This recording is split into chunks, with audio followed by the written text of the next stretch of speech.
पिछले एपिसोड में हाउस और उसके साथी याक वाले कैंप के पास में आ गए थे, जहां पर कि इनको अपने मिशन को कंप्लीट करने के लिए 100 याक को हंट करना था। इसके बाद अगले सीन में हम देखते हैं कि वे सभी धीरे धीरे आगे बढ़ते हुए जाने लगे थे और फिर वे कैंप के अंदर पहुंचते ही याक के ऊपर अटैक करना स्टार्ट कर देते हैं। तब इसे देखते ही एक याक बाकी सभी को अलर्ट करने के लिए अपना हॉर्न बजाने जाता है, लेकिन असल में वो ऐसा कुछ भी नहीं कर पाता। तभी इसी वक्त हम देखते हैं कि लिनसिन यहाँ पर आ जाता है और फिर वो तुरंत ही अपने पावर का यूज करके उसे मार देता है। तभी इसी बीच हम देखते हैं कि एक याक पीछे से इसके ऊपर अटैक करने के लिए आने लगा था, लेकिन सीमा सियान आकर उसे ऐसा करने से रोक देता है। वहीं उधर हाओचे ने भी याक के ऊपर अटैक करना स्टार्ट कर दिया था, जिसके वजह से कोई भी अब इसके सामने कुछ नहीं कर पाता और वो अपने सामने आने वाले सभी याक को बहुत ही आसानी से मार देता है। इसके अलावा हम देखते हैं कि सार भी बड़े खतरनाक तरीके से याक के ऊपर अटैक करने लगती है और इसीलिए उसे भी रुकने के लिए इसमें से कोई भी कुछ नहीं कर पाता। लेकिन तभी हाओचे इन सभी से कहने लगता है कि यह कैंप बहुत ही बड़ा है, इसलिए हमें इन पर इस तरह से अटैक करना है ताकि बाकी याक को इसके बारे में कुछ भी पता ना चले। तब इसके बारे में सुनकर वे सभी भी इसके लिए पूरी तरह से रेडी हो गए होते हैं और हम देखते हैं कि वे दो लोगों के ग्रुप में अलग अलग डायरेक्शन में जाने लगे थे ताकि इस तरह से वे इस मिशन को जल्दी से कंप्लीट कर सकें। इसी के साथ हाओ चेन इनसे कहता है कि अगर किसी के भी सामने कोई प्रॉब्लम आ जाए तो फिर वो सोल चेन का यूज करके बाकी सभी को भी इसके बारे में बता देगा। इसके बाद हम देखते हैं कि हान्यू सेनगाई 12 के साथ में एक जगह पर आ गया था, जहाँ पर कि वे दोनों याक के ऊपर अटैक करके उनको बहुत ही आसानी से मारने लगते हैं। लेकिन तभी हम देखते हैं कि एक याक ने इनको ऐसा करते हुए देख लिया था और इसीलिए वो इसके बारे में बाकी याक को अलर्ट करने के लिए जाने लगता है। लेकिन यह देखते ही दोनों तुरंत इसके ऊपर अटैक कर देते हैं और उस तरह से वे इसे बहुत ही आसानी से मार देते हैं। वहीं दूसरी तरफ हम देखते हैं कि एक याक को अपने सामने कोई छोटी सी फायरबॉल दिखाई देती है और इसीलिए वो इसे तुरंत ही उठाने के लिए जाता है। लेकिन तभी अचानक से हम देखते हैं कि लिनसिन और सिमासिया ने उसके ऊपर अटैक कर दिया था और फिर वे इस तरह से बहुत ही चालाकी से उसे मार देते हैं। तभी लिनसिन कहता है कि मेरे एलेक्सिर को हर कोई नहीं खा सकता। इसके बाद अगले सीन में हम देखते हैं कि याक का एक छोटा सा ग्रुप कहीं पर जा रहा होता है। तभी अचानक से इसमें से एक याक को कोई गड़बड़ लगने लगती है और वो कहने लगता है कि यहाँ पर अचानक से इतना ज्यादा ठंड कैसे हो गया। लेकिन तभी हमें पता चलता है कि यहाँ पर तो असल में सेंटगार्ड 11 छुपा हुआ है, जिसके बारे में इस याक को कोई भी अंदाजा नहीं होता। और तभी अचानक से वो अपने आइस फ्लावर का यूज करके अटैक करना स्टार्ट कर देता है, जिसके बाद हम देखते हैं कि इनमें से कोई भी उसका सामना करने के लिए कुछ नहीं कर पाता और इस तरह से सेंटगार्ड 11 यहाँ के सारे याक को मार देता है। वहीं दूसरी तरफ हम देखते हैं कि सार भी हाउसन के साथ में एक जगह पर आ गई थी, जहाँ पर वो एक याक के ऊपर अटैक करके उसे बहुत ही आसानी से मार देती है। लेकिन तभी हाउचन सार से कहता है कि हमें यहाँ पर पूरी तरह से केयरफुल रहना होगा क्योंकि यहाँ पर वे बहुत सारे हैं। जिसके बाद हम देखते हैं कि इसके बारे में सुनकर सार भी इसके लिए मान गई थी और फिर वे दोनों एक साथ मिलकर तुरंत इनके ऊपर अटैक करना भी स्टार्ट कर देते हैं। तब इसे देख वे याक भी इनके साथ में फाइट करने के लिए कोशिश करते हैं, लेकिन इनमें से कोई भी इन दोनों के पावर के सामने कुछ नहीं कर पाता और इसीलिए हाउचन और सार इनको बहुत ही आसानी से मारने लगते हैं। जिसके बाद हम देखते हैं कि इनमें से बाकी बचे हुए याक इनके पावर को देख काफी डर गए होते हैं और इसीलिए वे तुरंत अपनी जान बचाने के लिए वहां से भागने भी लगे थे। लेकिन इसे देखते ही वे दोनों फिर से इनके ऊपर अटैक करना स्टार्ट कर देते हैं और वे फिर से अपने पावर का यूज करके इन सभी को मारने लगते हैं। वहीं उधर सार यहाँ के आखिरी वाले याक के ऊपर भी अटैक कर देती है और फिर कहती है तुम्हें क्या लगता है कि तुम हमारे बारे में इतना आसानी से बाकी सबको अलर्ट कर पाओगे। अब इस तरह से हम देखते हैं कि इन दोनों ने मिलकर यहाँ के सारे याक को मार दिया था। इसके बाद हम देखते हैं कि हाउचन अपने बाकी टीममेट्स के प्रोग्रेस को भी चेक करता है और उसे देख वो कहता है ऐसा लगता है कि हर कोई यहाँ पर बहुत ही अच्छा कर रहा है। वहीं दूसरी तरफ हम देखते हैं कि लिनसिन और बाकी लोग भी याक को मारने के लिए किसी जगह पर गए होते हैं, लेकिन तभी अचानक से हम देखते हैं कि वहां पर एक फायर ड्रैगन आ गया था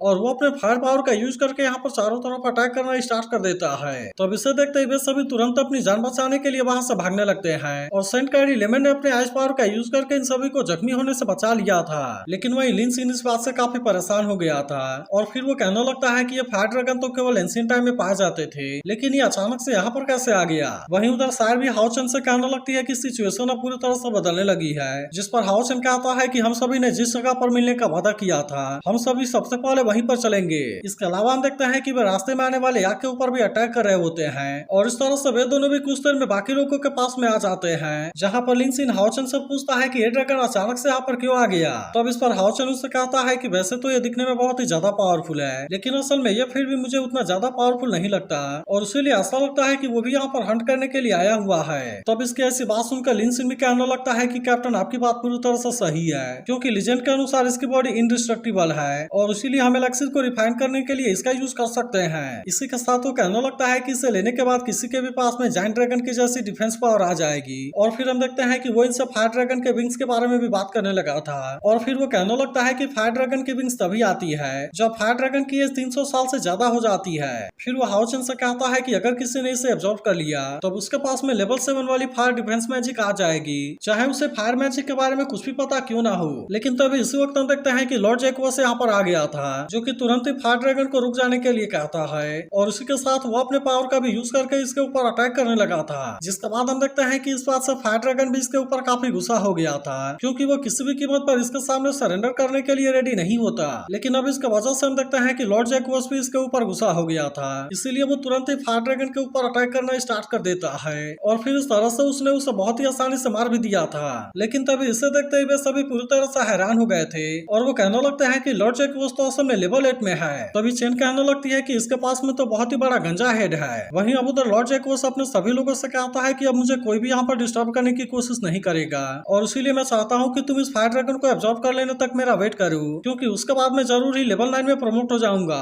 इसी के साथ वो इनसे कहता है कि उसके बाद वो इनको बड़े फीस की पार्टी देगा, जिसके बाद की वे बहुत ही अच्छे से एंजॉय करेंगे। तब इसके बारे में सुनकर वे सभी भी इस बात से काफी खुश हो गए थे और फिर हम देखते हैं कि वे इसके लिए पूरी तरह से रेडी हुए होते हैं। तब इसे देखते ही लिन सिन इस बात से काफी उदास हो गया था और फिर वो कहने लगता है कि अब हमें इसके बारे में क्या करना चाहिए, क्योंकि अब तो हम किसी भी तरह से फायर ड्रैगन को हासिल नहीं कर पाएंगे। इसी के साथ वो कहने लगता है कि अब तो लॉर्ड जैक्वस भी यहाँ पर आ गया है और इसीलिए ऐसा लगता है कि अब तो हम अपने मिशन को भी कंप्लीट नहीं कर पाएंगे। तब इसके ऐसी बात सुनकर हान्यू भी थोड़ा सा परेशान होने लगा था और फिर वो हाओचन से कहने लगता है मुझे लगता है कि हमें सबसे पहले यहाँ से निकल जाना चाहिए, क्योंकि उसके बाद हम देखेंगे कि क्या दूसरे जगह पर कोई कैंप है जहाँ पर कि हम अपने इस मिशन को कंप्लीट कर सकें। लेकिन हम देखते हैं कि हाओचन ने ऐसा कुछ भी करने से मना कर दिया था, क्योंकि उसके पास में इसके बारे में कोई आइडिया होता है और इसीलिए वो इनसे कहता है कि हम यहीं पर रुकेंगे। इसके बाद वो इनसे कहता है कि शायद इस तरह से हम फायर ड्रैगन को भी हासिल कर पाएंगे और उसके अलावा हमें यहाँ से बचकर सक्सेसफुली तरीके से बाहर भी जा पाएंगे। इसी के साथ वो इनसे कहता है कि शायद इस तरह से वे लॉर्ड जैक्वस को भी खत्म कर पाएंगे,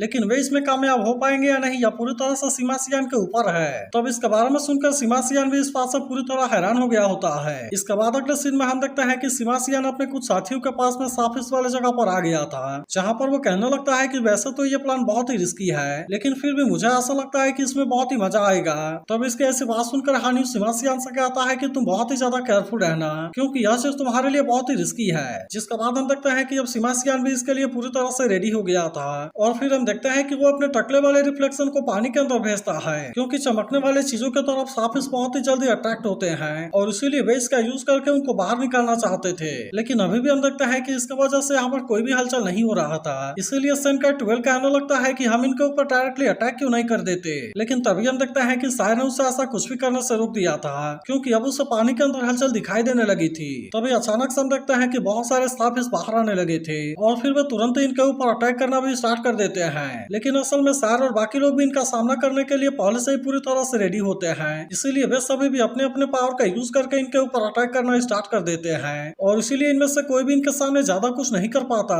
तभी अचानक से हम देखते हैं कि सीमासियान भी अपने लाइट हैमर का यूज करके अटैक करना स्टार्ट कर देता है और वो इनसे कहने लगता है कि मैं असल में लॉर्ड जैक्वस हूँ और मेरे पास में दुनिया का सबसे चमकदार टकला है और इसीलिए मैं तुम्हें बता देना चाहता हूँ कि आज से इस पॉइंट के ऊपर हमारे याक का राज होगा। इसी के साथ वो इनसे कहने लगता है कि मैंने तो तुम सभी को उबालने का भी प्लान बना लिया है और इस तरह से हम सभी मिलकर एक बहुत ही बड़ा फिश डिनर करेंगे। अब इतनी बात कहने के बाद हम देखते हैं कि वो लगातार अपने लाइट हैमर का यूज करके अटैक कर रहा था, ताकि इस तरह से वे साफिस किंग को बाहर आने के लिए मजबूर कर सके। जिसके बाद हम देखते हैं कि इनको यहाँ पर पानी के अंदर बहुत ही बड़ी हलचल दिखाई देने लगती है, जिससे देखते हुए समझ गए थे कि साफिस किंग अब यहाँ से बाहर आएगा और इसीलिए वे यहाँ से काफी दूर जाकर खड़े हो जाते हैं। तभी कुछ देर के बाद हम देखते हैं कि साफिस किंग भी वहाँ से बाहर आ गया था, जो कि सबसे पहले सीमासियान के चमकते हुए टकले को ही नोटिस करता है और फिर वो गुस्से में कहने लगता है कि क्या तुम ही लॉर्ड जैक्वस हो और अगर अब तुम्हारे अंदर इतनी हिम्मत है तो तुम मेरा सामना करके दिखाओ। इसके बाद हम देखते हैं कि वो साफिस किंग इनके ऊपर अटैक करने के लिए भी आने लगा था, जिससे देखते हुए सभी तुरंत अपनी जान बचाने के लिए वहाँ से भागने लगते हैं, क्योंकि इनको पता था कि वे उसका सामना करने के लिए कुछ भी नहीं कर पाएंगे।